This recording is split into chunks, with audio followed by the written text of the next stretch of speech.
أعوذ بالله من الشيطان الرجيم بسم الله الرحمن الرحيم الحمد لله رب العالمين والصلاة والسلام على سيدنا محمد وعلى آله وأصحابه أجمعين والسلام عليكم ورحمة الله وبركاته. Frères et sœurs, assalamu alaikum wa rahmatullahi wa barakatuh. En espérant que vous allez tous et toutes bien. En cette fin d'après-midi de ce lundi 18 mai, il est précisément 19h36. Bonsoir à toutes les personnes n'étant pas de confession musulmane qui écoutent cette présente vidéo. Frères et sœurs, comme l'indique l'introduction de celle-ci, nous allons nous intéresser de façon, je dirais, superficielle à la question de la nuit du destin. Alors, il n'y a absolument aucun doute que tout le monde, en tout cas parmi nos frères et nos sœurs, de toutes tendances confondues, connaissent, ont entendu parler, se sont intéressés à la question de la nuit du destin, ne serait-ce que pour veiller.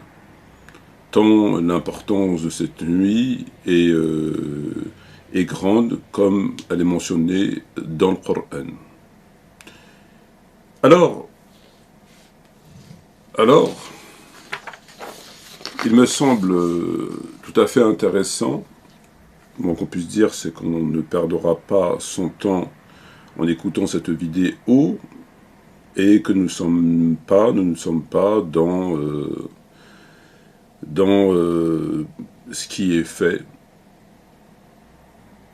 tous les jours, à savoir et le fait de rabâcher.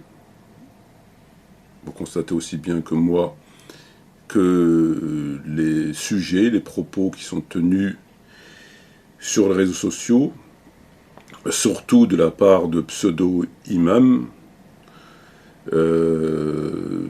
se divise en deux choses essentiellement, sur deux points. Le premier étant le fait de rabâcher, tout en occultant, évidemment, et le second de balancer des hadiths comme d'autres balanceraient autre chose. C'est-à-dire qu'ils ne sont pas dans une démarche théologique d'étude, de compréhension, afin que par la grâce d'Allah, de s'approcher autant que possible de la vérité. Alors ceci fait partie évidemment, sans absolument aucun doute, d'une volonté manifeste ou d'une non-volonté de ne pas apporter une quelconque contribution à l'islam, et Dieu sait qu'on en a besoin pour plusieurs raisons, et donc qui se traduit par ce que nous vivons, c'est extraordinaire, ce que nous voyons, ce que nous entendons sur les réseaux sociaux, et surtout de la part des gens qui se prétendent connaisseurs et érudits, savants. Ils ont la fausse modestie de dire qu'ils ne le sont pas. Chouyour, imam, ce sont des sachants, ce sont des gens qu'on écoute, vers qui on se tourne, afin d'apprendre la religion et, le cas échéant, de cheminer vers la vérité, et pourquoi pas je dirais pas d'avoir l'agrément d'Allah, mais en tout cas d'être accueilli dans son vaste paradis. La nuit du destin, incohérence et falsification. J'ai pas été très loin, il m'a pas fallu, j'ai pas été très loin finalement, il m'a fallu lire de façon attentive, de faire attention et de réfléchir les textes, de les analyser un tant soit peu, et puis finalement de tirer la ficelle qui n'attendait que ça d'être tirée. Et lorsqu'on tire la ficelle, on trouve un certain nombre de choses qui nous laissent quand même assez stupéfait, non pas tant par le contenu, mais par le fait que, enfin moi en ce qui me concerne, j'aurais jamais un seul instant cette façon de présenter les choses de façon éhontée par ces chouyours, ces imams, qu'ils soient francophones ou dans le monde arabophone, cette façon éhontée, comment je pourrais dire ça, la certitude qu'ils ont lorsqu'ils évoquent les sujets, m'a induit en erreur. Très sincèrement, m'a induit en erreur. C'est-à-dire le culot qu'ils ont lorsqu'on les écoute de présenter les sujets, et donc a fait que j'avais pas l'intention de me pencher sur les sujets, voilà, pour moi c'était évident qu'avec un tel culot, on était plus ou moins dans la vérité. Et donc ça m'a induit en erreur. Parce qu'en réalité, il n'en est absolument rien. Absolument rien. Lorsque je vous parle de la nuit du destin, vous avez entendu parler, comme j'ai dit précédemment, et que si on écoute, on regarde ce qui a été diffusé, que ce soit sur les réseaux sociaux ou dans les différentes mosquées en France ou ailleurs, excepté peut-être dans le monde non sunnite, on se rendra compte que les propos vont, pour ainsi dire, tous dans le même sens, que l'information qui nous a été fournie par ces érudits sur la nuit du destin étant qu'à se trouver dans les 10 derniers jours, pour faire large, des jours impairs du mois de Ramadan. Après, on peut peaufiner un petit peu le sujet, on peut le préciser, les 7 derniers, le 23, le 27, mais en tout cas situé dans les 10 derniers jours des nuits impaires. Après, il y a possibilité de préciser, de zoomer sur un certain nombre d'éléments. Donc tout le monde, y compris moi-même, j'étais un peu plus attentif. Je m'efforçais tant bien que mal à veiller, en tout cas m'efforcer de lire, de fournir encore un effort supplémentaire durant les derniers jours du mois du Ramadan. Et lorsqu'on apprend ce qu'on apprend, on se dit, ils ont un sacré culot.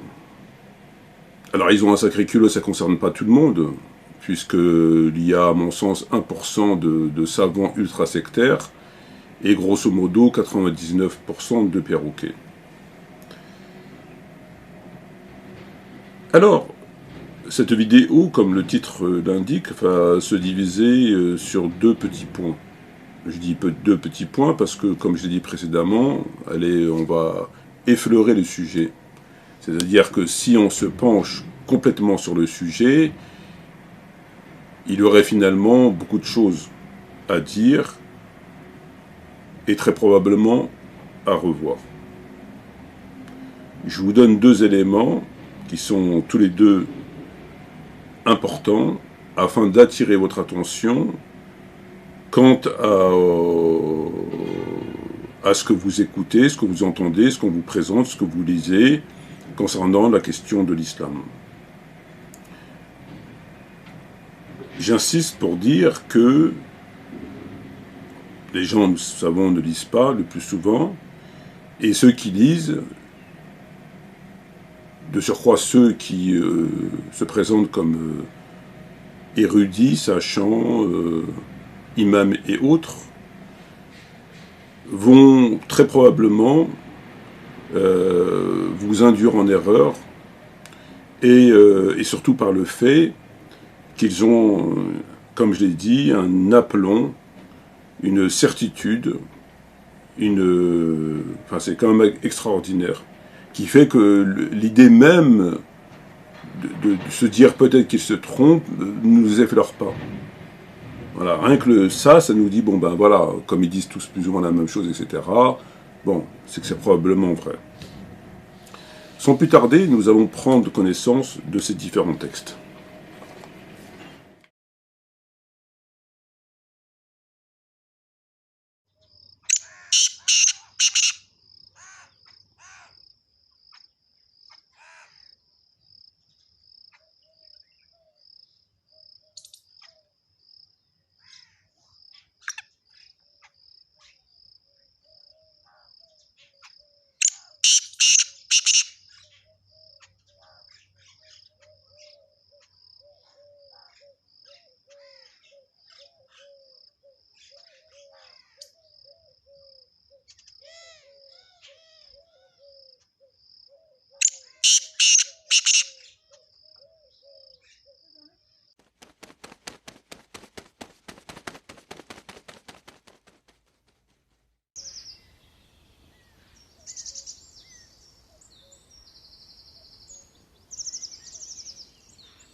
À la lecture de ces différents textes, que j'ai mis sous la rubrique incohérence concernant la non-divulgation de la date précise de la nuit du destin. Incohérence. Comme vous avez pu le lire, frères et sœurs, nous avons 4 textes. 2 dans le Sahih d'Imam al-Bukhari, un autre dans le Sahih de Muslim, et un autre dans un livre de l'imam al-Bukhari, très connu, très populaire, très intéressant, Al-Adab al-Mufrad, dont les hadiths, comme c'est pas un sahih, ont été authentifiés ou pas par le Cheikh Al-Albani. Tout ce qui sort, tout ce qui n'est pas des 2 sahih, Al-Bukhari et Muslim, les hadiths ont été authentifiés ou non par différents savants du hadith comme le Cheikh Albani. Cependant, concernant le Bukhari et Muslim, comme tout est authentique, tout est sahih, évidemment qu'il est inutile, ça n'a pas de sens, je reprends leur positionnement, leur rhétorique, de les authentifier parce que tout est authentique. Absolument tout. Donc ça n'aurait aucun sens ce serait une erreur, un affront même, qu'un muhaddith vienne... Donc nous avons vu dans le texte de Bukhari, donc 4 textes. Le premier texte de Bukhari, on le prend peut-être dans le désordre, dans le livre de Bukhari Al-Adab al-Mufrad, au numéro 834, texte authentifié par le Cheikh Al-Albani, sous le sous-titre « Marchez vite », on apprend que le prophète Mohammed alla d'un pas empressé donner l'information de la date précise de la nuit du destin. Cependant, en cours de chemin, il l'a oublié ou on lui a fait oublier. Texte authentique, authentifié par le Cheikh Albani Sahih.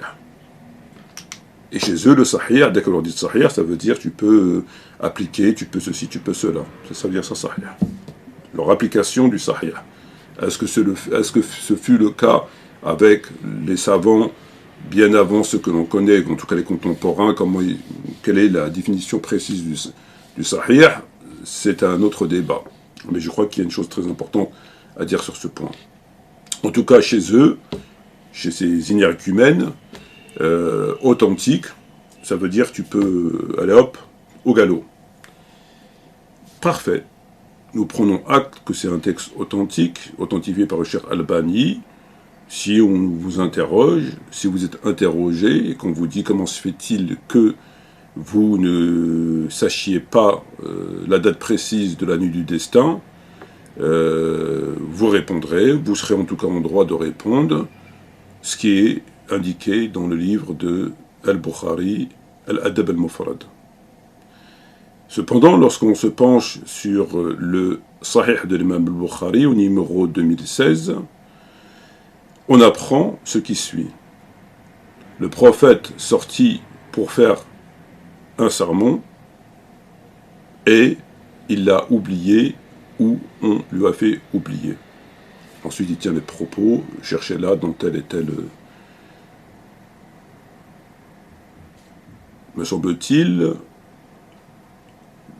c'est pas tout à fait la même chose que le texte qu'on trouve dans Adab al-Mufrad. Quoique, qu'est-ce qui change finalement entre les deux textes? Dans le premier texte de Adab al-Mufrad, on n'a pas la précision qu'il allait faire son serment. Là, on a la précision qu'ils allaient faire un serment, donc on va se dire, bon, ça change pas grand-chose. Cependant, dans le texte de Sahih Muslim, au numéro 212, on apprend, je cite, que le prophète dormait chez l'une de ses épouses et on lui a indiqué la date précise de la nuit du destin, ou on allait lui indiquer. Sauf que son épouse l'a réveillé et qu'il l'a oublié. Et enfin, pour terminer, le quatrième texte, numéro 49, dans le Sahih d'Imam al-Bukhari, on apprend que le prophète allait donner la date précise de la nuit du destin, et qu'il y avait très probablement deux compagnons, en tout cas deux hommes qui se disputaient, suite à quoi on lui a fait oublier. Alors là, dans ces quatre versions, même si la première et la deuxième, il n'y avait pas une grande différence, à part le terme serment, nous avons, le moins qu'on puisse dire, des différences pour le moins évidentes concernant la version 3 et la version 4, à savoir celle du Sahih Muslim, où c'est une de ces femmes qui lui a fait oublier, enfin, elle l'a réveillée, et l'autre, ce sont deux hommes qui se disputaient, et donc il l'a oublié. Donc nous avons quatre versions. Il alla la dire, marcha d'un pas empressé, il l'a oublié. Il allait faire son serment, il l'a oublié. Une de ses épouses, Muslim, il l'a oublié. Et l'autre Bukhari, qui vient contredire celui du sermon, il allait faire un sermon, il l'a oublié. Là, c'est plutôt lorsqu'il rencontra deux hommes qui se disputaient. Très bien. Il faut apporter quand même une analyse relativement simple, j'ai envie de dire, et réaliste de la situation. La question, moi, que j'ai envie de poser, comme n'importe quelle personne, j'ai envie de dire normalement constituée, poserait, c'est peut-on harmoniser toutes ces versions? Je parle d'harmoniser dans la mesure où on nous dit, on nous répète, et celui qui en doute est un mulhid, comme l'a dit le Cheikh Fawzan, tout est authentique, il suffit de lire et d'appliquer, etc., etc. Est-ce qu'on peut harmoniser ces versions pour finalement n'en faire qu'une? Harmoniser dans le but de ne pas considérer et de commettre le péché capital qui vous fait sortir de l'islam, qu'il y a contradiction.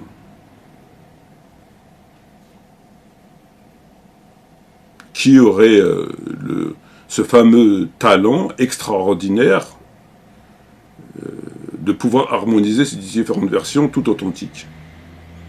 Écartons Kitab al-Mufrad, Albani se serait trompé. Il a authentifié un texte qui manifestement ne serait pas authentique. Ou alors il va falloir choisir. Si celui-là est authentique, l'autre il ne peut pas l'être. Ou alors, encore une fois, au nom de l'authentique, au nom des authentiques, on se moque du prophète. C'est-à-dire, tantôt il fait ça, c'est sa femme qui il l'a reçu mais il l'a oublié, et puis tantôt, puis ensuite on lui redonne, et puis il la oublie, et il n'est pas capable de retenir ce qu'on lui dit. Ça interroge beaucoup. Donc, à ce stade, il me semble, déjà, peut-on parler de variante? Peut-être certains auraient le culot de dire, c'est des variantes. Pourquoi pas? Des variantes.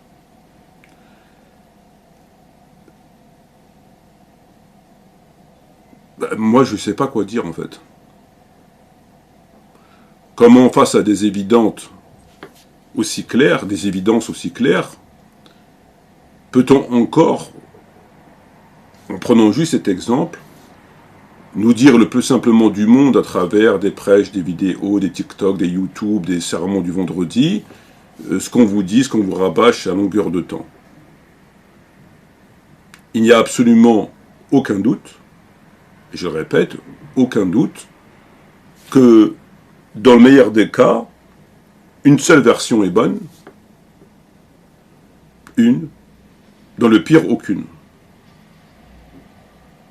Dans le meilleur, une, dans le pire, aucune. À présent, prenons connaissance de cet extrait.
J'ai tenu à vous mettre ces petits mots-là que j'ai soulignés, que l'on retrouve, pour ainsi dire, tout le temps dans les hadiths concernant la nuit du destin, que ce soit dans le Bukhari, Muslim ou ailleurs. On a plusieurs termes, mais essentiellement 3 termes. Al-awakhir, al-rawabir, wa tabqa. Rabir, c'est ce qui reste. Ici, en fait, ces termes-là, c'est pour désigner lorsque le prophète Mohammed parle de nuit du destin, on a toujours les termes ensuite qui disent al-awakhir, c'est-à-dire parmi les derniers. Al-rawabir, pareil, c'est ce qui reste, donc ça veut dire à la fin du mois. Tabqa, c'est ce qui reste. Donc ces termes reviennent constamment dans les hadiths pour indiquer que lorsqu'il parle de chercher la nuit du destin parmi les nuits du destin, il précise toujours à la fin du mois. Parce que si on dit la 7e, la 8e, la 9e, la 10e, la 12e, ou peu importe, ben c'est au début, forcément. Lorsqu'on compte les jours de la semaine, c'est toujours, on dit le 2e jour, c'est toujours le 2e parmi le début. C'est jamais le 2e parmi... les gens normaux comptent à partir du début, on est d'accord. Donc, si je dis la 3e, ben 1, 2 et 3. La 3e nuit, c'est la 3e à partir du début, etc., etc. Donc là, pour préciser dans le hadith qu'il ne s'agit pas du début, mais de la fin, on a ces termes-là. Al-awakhir, parmi les derniers. Al-rawabir, de ce qui reste. Al-tabqa, de ce qui reste. Donc là, on précise la chose pour indiquer qu'il s'agit des 10, enfin pas des 10, mais en tout cas, des dernières nuits. Parfait. Ça, c'est une chose importante à signaler, que l'on retrouve, pour ainsi dire, dans tous les hadiths. Tous, non. La plupart. Et je vais vous expliquer pourquoi. Là, on va évoquer la question de la falsification. C'est-à-dire que, comme il part du principe qu'il n'y a pas de contradiction dans le Bukhari, parfois ils se permettent de lui donner un petit coup de main. Lui donner un petit coup de main afin qu'il n'y ait pas de contradiction. Parce que s'il ne falsifie pas, et ce n'est pas le seul exemple, s'il ne donne pas un petit coup de pouce, on sera obligé de constater qu'il y a effectivement un problème concernant la date de cette nuit. Donc pour éviter cela, on lui donne un petit coup de main à Bukhari, on falsifie un petit peu, tu vois, on joue avec un petit peu avec le stylo, etc., la traduction pour justement harmoniser. Il faut harmoniser les textes, ça c'est une règle d'or, il faut toujours harmoniser les textes. D'une manière ou d'une autre, mentir, falsifier, déformer, inventer, faire dire au texte qui ne dit pas, tout ce que vous voulez, des cas sont légion, ou qu'ils utilisent pour harmoniser les textes, faire dire au texte ce qu'il ne dit pas. C'est le plus souvent ce qu'ils font. Vous leur mettez un texte qui dit ça, un autre texte qui dit ça, ils vont dire oui mais ce texte dit ça. Or ce qu'ils vont vous dire, c'est pas dans le texte. Le mec, il va l'inventer, il va introduire dans le texte alors que c'est pas dans le texte. Des exemples comme ça, il y en a... Bon. Très bien. Donc vous avez vu, ces termes-là sont obligatoirement insérés dans le propos pour bien signaler qu'on parle de la fin, pas du début. Sinon, on va comprendre le début. Ok. Prenons connaissance de cet extrait.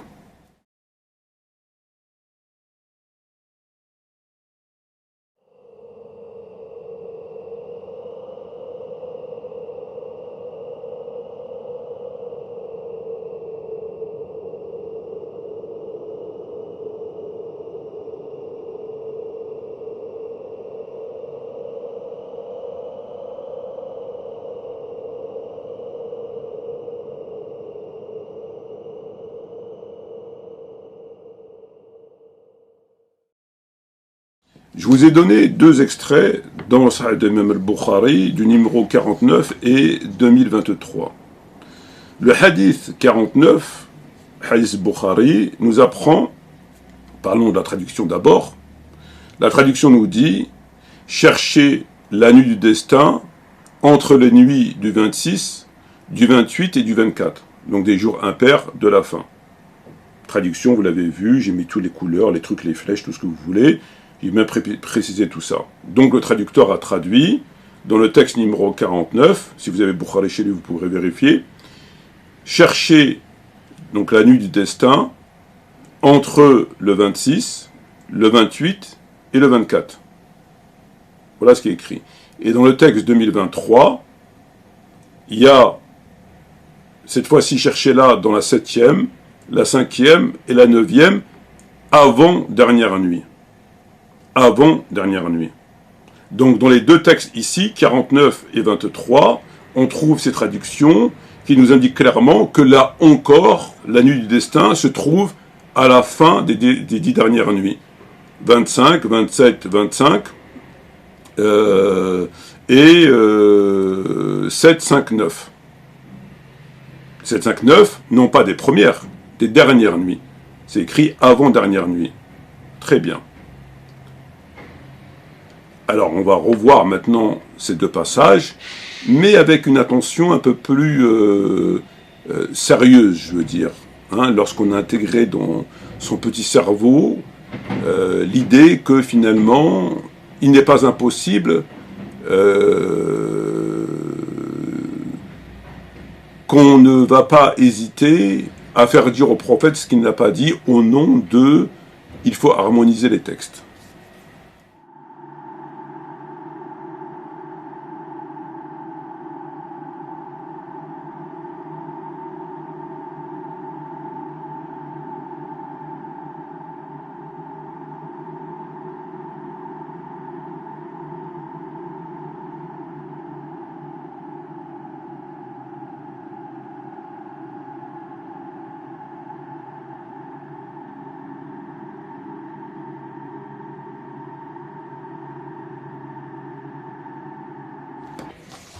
Je reprends le texte 49, c'est le même, et le texte 2023, c'est le même, de ceux qu'on a vus précédemment. En arabe, il y a écrit 5, 9 et 7. En arabe, il y a écrit « Cherchez-la dans la 5e, la 7e et la 9e ». Le traducteur a traduit « Cherchez-la entre le 24, le 26 et 28 ». Extraordinaire. Extraordinaire. Un traducteur qui traduit Bukhari, donc qui a un niveau, j'ai envie de dire, excellent en langue arabe, ne sait pas faire la distinction. Donc là, on est au niveau maternel. Là, on passe au niveau maternel. Entre le 5 et le 20 et le 25. Entre le 7 et le 28, etc. Dans le texte en arabe, nous avons le 5, le 9 et le 7. Il a traduit entre le 24, le 26 et le 28. Mais c'est pas ce qui est écrit dans le texte en arabe. C'est pas ce qui est écrit. Il y a écrit 5, 7, 5, 9, 7 en arabe. Il a traduit entre le 26, le 24 et le 28. Où est le rapport? Il ne sait pas faire la distinction entre le 5 et le 27 en arabe, ou le 28 ou le 29. Pourtant, tout le monde le fait. Pas besoin d'aller prendre des cours d'arabe pour connaître ça. Vous demandez à un enfant, même pas qui a fait de l'arabe littéraire, chez nous, c'est les chiffres, on parle de la même manière, en arabe dialectal, algérien, marocain, en arabe, tout le monde le sait. Donc il a faussé la traduction. Il a, au nom du fait qu'il doit harmoniser les textes, il s'est permis de traduire 5, 9, 7 par, cherchez là, entre le 24, le 26 et le 28. Alors que c'est pas mentionné. C'est pas mentionné, et je précise que dans le hadith, il n'y a pas écrit al-awakhir, al-rawabir, tabqa. Ça veut dire quand le prophète, si le prophète a dit 5, 9, 7, il n'a pas ajouté parmi la fin. S'il avait ajouté parmi la fin, on peut se dire oui, mais ça revient au même. Parce que 5 parmi la fin, 7 parmi la fin, 9 parmi la fin, donc on traduit par 27 machin truc. Il n'y a pas écrit. Il y a écrit 5, 9, 7. Et comme j'ai précisé tout à l'heure, ben, ça indique que c'est au début. Parmi les 5 jours, même s'ils ne précèdent pas les 5 premiers jours, les 5, ben, les gens normaux comptent 1, 2, 3, 4, 5. Ils ne vont pas compter par... Je ne connais pas beaucoup de gens, à part à l'époque, les Arabes, ils rentraient par la fenêtre et pas par la porte. Bon, donc effectivement, ça cause problème, mais les gens normaux, ils rentrent par la porte. Quand ils rentrent chez eux, ils rentrent par la porte, ils ne rentrent pas par la fenêtre. Les gens normaux, quand ils comptent par le début. 1, 2, 3, 4, 5. Les jours de la semaine, machin truc, on compte par le début. Donc ici, ça nous indique que c'est le début, c'est pas la fin. On compte pas par la fin. Et dans le texte 2023, il a traduit fidèlement 7, 5, 9, comme c'est écrit en arabe, mais il a ajouté avant dernière nuit. Or, les termes avant dernière nuit ne sont pas dans le hadith. Ils ne sont pas dans le hadith. Il les a inventés. Il les a inventés pour harmoniser ces hadiths avec le reste des textes dans le Bukhari, où le prophète a dit la fin, etc. Sinon, il y aurait contradiction. On peut pas, c'est ou le début ou la fin, c'est quelque chose qui ne va pas. Sur l'idée des 10 derniers jours, des jours impairs, le prophète a dit dernier, il y a des variantes qui disent dernière. À la limite, on va faire exprès. On va faire exprès de les croire et que ce ne sont finalement que des variantes. Donc le prophète, il varie, c'est-à-dire qu'il vous dit de la chercher dans les 10 derniers jours impairs, et puis après il vous dit les 7, et après il vous dit ceci, après il vous dit cela. Donc le prophète, il varie. Parce que ces textes-là remontent au prophète, et on attribue ses propos au prophète. Donc si c'est le prophète qui les a tenus, c'est lui qui varie dans l'information. Et si c'est pas lui qui les a tenus, bon, bah, donc le texte n'est plus authentique. C'est-à-dire que l'informateur dans la chaîne de transmission a fourni des informations erronées. Donc ça remet en question l'authenticité et la validité de leur truc, machin, etc. Bon, peu importe. Très bien. Donc ici, on se rend compte d'une chose qui est très simple. Donc on ne peut que constater qu'effectivement, le traducteur a falsifié, fait dire au prophète ce qu'il n'avait pas dit. Tantôt en traduisant 5, 9, 7 par 25, etc. Et tantôt en traduisant fidèlement, mais en ajoutant des propos qui ne sont pas dans le hadith dans la langue arabe. Très bien. Alors,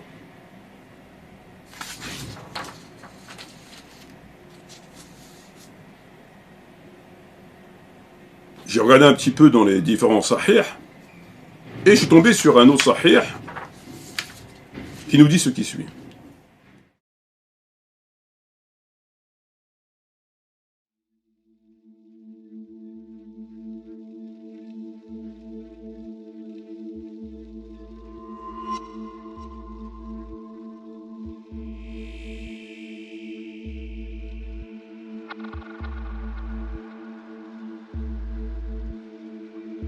Dans cette traduction, nous sommes utilisés de Al-Qalam, numéro 49, donc le même, il traduit par 795, ce qui est bon.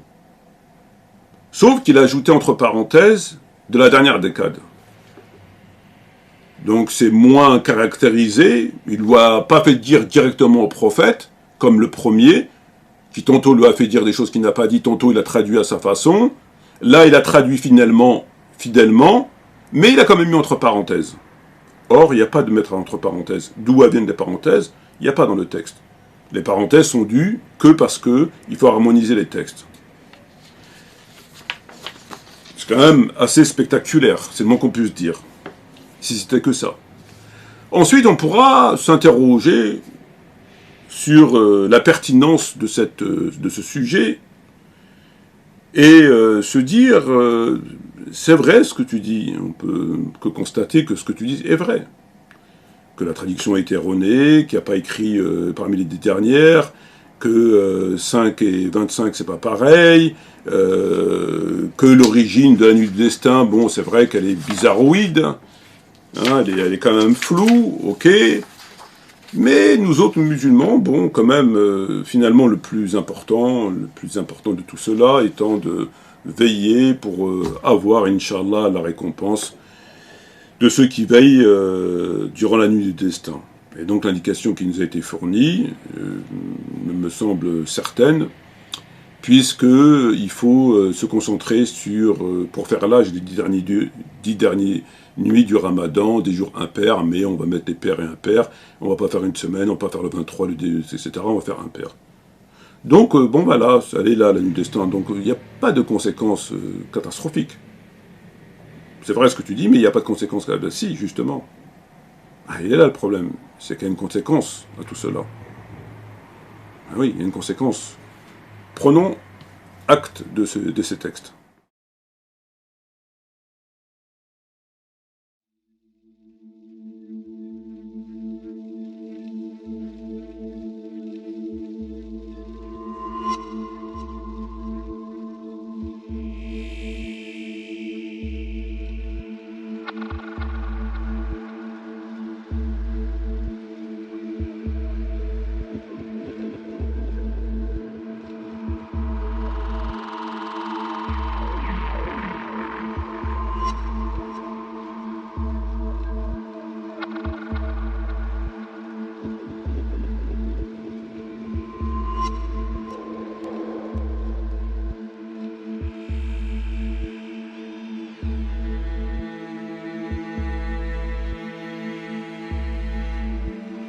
Dans le tafsir, pour ne reprendre que le tafsir, pas faire toute une bibliothèque pour chercher, puisque c'est un sujet que j'effleure, on apprend de tafsir, de Ibn Kathir, donc on n'est pas chez des auteurs qu'on pourrait suspecter d'être des idiots, hein, des ignorants, hein, un petit peu comme moi. Mais Ibn Kathir, c'est quand même la référence de ces gens dans le tafsir. Ibn Kathir, quand même. Bukhari, Muslim, dans les tafsirs, c'est Ibn Kathir. Voilà, on n'est pas à chercher un tafsir bizarroïde, hein, qu'on a cherché quelque part derrière la colline. Peut-être même qu'on aura écrit pour le besoin de la cause. On apprend qu'Ibn Kathir nous indique très clairement la vie qu'elle est parmi les premières nuits. La première nuit, me semble-t-il. Version française et arabe. Dans le tafsir, pareil. Il existe donc des savants, on n'est pas en train de parler de peintres, de mécaniciens, de boulangers, voilà, on est en train de parler de savants. Donc on doit respecter leurs avis. Si bien que cet avis est tellement respectable qu'il est cité par Ibn Kathir et par le Tafsir. On apprend que certains savants disent qu'elle est dans la première nuit. Elle n'est pas au milieu, elle n'est pas à la fin. Elle est dans la première nuit. Ce qui nous renvoie à la réflexion, pour faire le parallèle avec le texte 49 ainsi que 2023, qui nous indiquait que c'était dans les premières nuits, et qui sont permis, eux, de traduire comme on a vu. Donc il est possible qu'elle est dans la première nuit du Ramadan. C'est possible. Et c'est là la conséquence. C'est pas juste une erreur ou harmonisé de façon... C'est qu'il y a un avis qui dit que c'est dans la première nuit. Il me cassait le rapport, etc. Donc c'est là la conséquence qui est très importante à souligner. Ensuite, prenons connaissance de ces différents textes.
À la lecture de Sahih Muslim, pour faire un résumé de la situation, certains disent qu'elle est mobile, elle change tous les ans.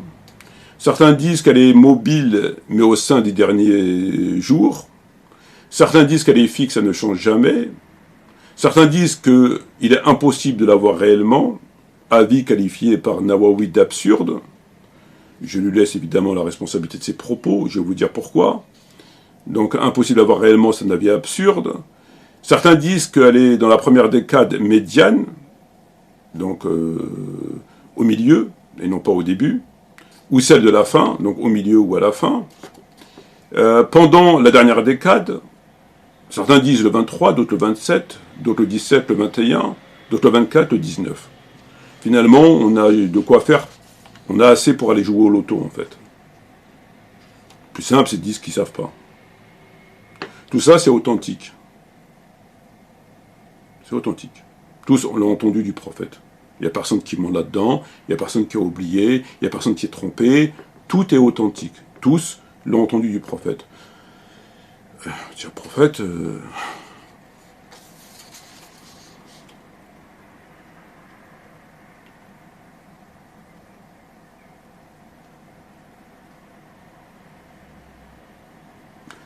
Alors moi, quand je vois ces différents avis, tous les ans, elle bouge pas, elle danse pas, elle monte, elle descend, elle va à droite, le 23, le 27, le 17, le 24, le 19, le truc, là, le milieu des cadres, je me dis, tiens, c'est quand même étrange.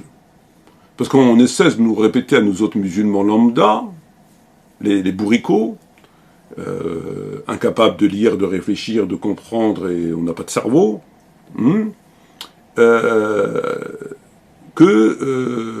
il suffit de se référer à Al-Bukhari. Lorsque l'imam Bukhari rapporte un texte sur un sujet, c'est le livre le plus authentique après le Coran, enfin je dirais avant le Coran, il faut même faire probablement ses ablutions pour le lire, nous rapporte qu'elle est là où elle est. Bon. Donc logiquement, tout le monde se plie à cette information. Logiquement. Normalement c'est ça. En tout cas, c'est ce qu'on nous a appris. Pourquoi tous ces gens, ces savants, ces mobiles, pas mobiles, moyens, en bas n'ont pas dit non, arrêtons, c'est Bukhari qui décide. Bizarre quand même. Apparemment, Bukhari, il n'avait pas d'effet sur eux. Bukhari rapporte, mais bon.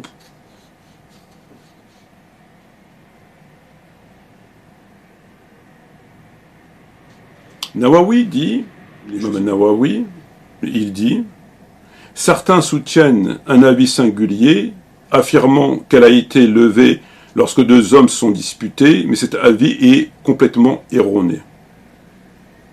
Cet avis est complètement erroné. Or, il me semble que dans le texte 49, c'est bien ce qui est rapporté.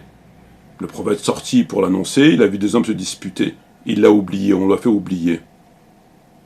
Et Nawawi nous dit, certains soutiennent, donc certains c'est Bukhari, soutiennent un avis singulier, affirmant qu'elle a été levée lorsque deux hommes se sont disputés. C'est dans le texte 49. Et étrangement, dans tous les avis que rapporte Nawawi, mobile, elle change tous les ans, mobile au sein des derniers jours, fixe ne change jamais, impossible de l'avoir réellement.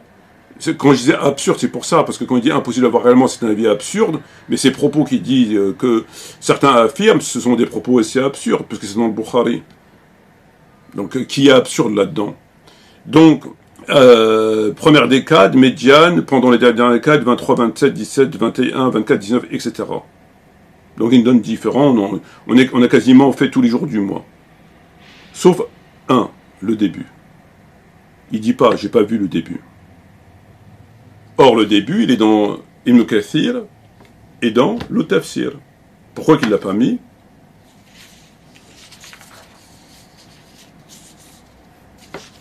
Ça a s'interroger par qui ont été écrits ces livres. Est-ce qu'il n'y a pas une volonté de, non pas nous égarer, mais nous rendre fous? Et ça, c'est juste en effleurant le sujet. Que dire si on se penche complètement dessus? Sur ce, frères et sœurs, shukran jazilan wa salam alaikum wa rahmatullahi wa barakatuh, et à bientôt, Inch'Allah.